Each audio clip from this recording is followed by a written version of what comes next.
नमस्ते, मैं अविनाश हूँ और आप अनकट देख रहे हैं। अनकट परिवार की ओर से आप सभी को नव वर्ष की हार्दिक शुभकामनाएं। नया साल मुबारक हो।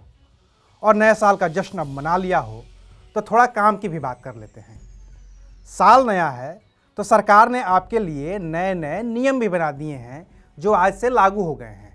तो साल के पहले दिन हम आपके लिए लेकर आए हैं उन बदले हुए नियमों की लिस्ट जिन्हें जानना आपके लिए बेहद जरूरी है। एटीएम से कैश निकालने पर लगेगा चार्ज।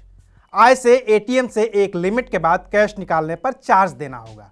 रिजर्व बैंक ने जून 2021 में ही ये तय कर दिया था कि 1 जनवरी 2022 से महीने में 5 बार से ज़्यादा कोई एटीएम से कैश निकालता है तो उसे ट्रांजैक्शन के लिए 21 रुपए का चार्ज देना पड़ेगा। जूते रेडीमेड गारमेंट पर जीएसटी देना होगा। आज से जूते खरीदने या फिर कपड़े खरीदने पर 12% का जीएसटी देना ही होगा। इससे पहले 1000 रुपए या उससे नीचे की रेंज के जूतों कपड़ों पर सिर्फ 5% का जीएसटी देना पड़ता था, लेकिन 1 जनवरी 2022 से जूते कपड़ों की कीमत चाहे जो हो, जीएसटी की दर अब 12% की होगी। ऑनलाइन ऑटो बुकिंग पर लगेगा जीएसटी। अगर आप भी ओला और उबर जैसी कंपनियों से ऑटो रिक्शा बुक करते हैं तो आज से यात्रा आपकी महंगी हो जाएगी। सरकार ने यह तय कर दिया है कि 1 जनवरी 2022 से ऑनलाइन ऑटो बुकिंग पर भी 5% का जीएसटी देना ही होगा। ऑफलाइन के लिए कोई जीएसटी नहीं लगेगा। ऑनलाइन खाना ऑर्डर करने पर लगेगा जीएसटी। ऑनलाइन फूड सप्लाई करने वाली कंपनियों जैसे कि जोमेटो या स्विगी से खाना मंगवाना अब थोड़ा महंगा हो गया है। अब इन कंपनियों को सरकार के पास चालान जमा करवाना होगा और सरकार इन कंपनियों से जीएसटी वसूल करेगी, जिसका असर आपकी जेब पर भी पड़ेगा और ये सब 1 जनवरी 2022 से लागू हो गया है। इंडियन पोस्ट पेमेंट बैंक वालों को देना होगा चार्ज। अगर आप इंडियन पोस्ट पेमेंट बैंक के अकाउंट होल्डर्स हैं तो आपको एक लिमिट से ज़्यादा कैश निकालने या फिर जमा करने पर भी चार्ज देना होगा। अकाउंट से 4 बार कैश निकालना फ्री है, इसके बाद चार्ज लगेगा।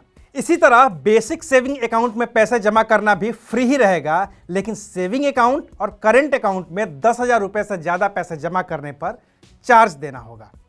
ये तो रही सीधी बात आपकी जेब की। अब थोड़ा बदले नियमों को भी समझ लेते हैं जो सीधे आपकी रोज़मर्रा की ज़रूरतों से जुड़े हैं। इनमें सबसे बड़ा बदलाव किया है ऑनलाइन कंपनियों ने। अभी तक आप शॉपिंग के लिए किसी वेबसाइट या ऐप के साथ अपना कार्ड लिंक कर देते थे और सिर्फ सीवीवी डालकर ट्रांजैक्शन कर लेते थे या फिर ओटीपी डालकर ट्रांजैक्शन कर लेते थे। लेकिन आज से आपको कुछ भी ऑनलाइन खरीदने के लिए कार्ड की पूरी डिटेल डालनी ही होगी। गूगल प्ले स्टोर पर भी आपकी कार्ड डिटेल सेव नहीं रहेगी। हर बार आपको ज़रूरत के मुताबिक कार्ड की डिटेल डालनी पड़ेगी।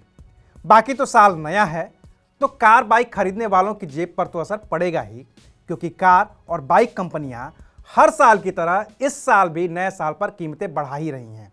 एलपीजी सिलेंडर की कीमत भी 1 तारीख को बदलती ही है, तो हो सकता है कि ये भी महंगा हो जाए। जाते जाते आपको याद दिला दें कि कोरोना गया नहीं है, बल्कि ओमिक्रॉन और डेल्मिक्रॉन के रूप में और भी खतरनाक होकर लौटा है, तो इसका ध्यान रखिएगा।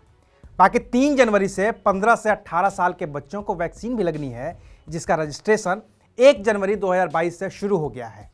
तो कोविन ऐप पर ऐसे बच्चों का भी रजिस्ट्रेशन करवा ही दीजिए और उन्हें भी वैक्सीन लगवा ही दीजिए। शुक्रिया, आप देख रहे थे अनकट।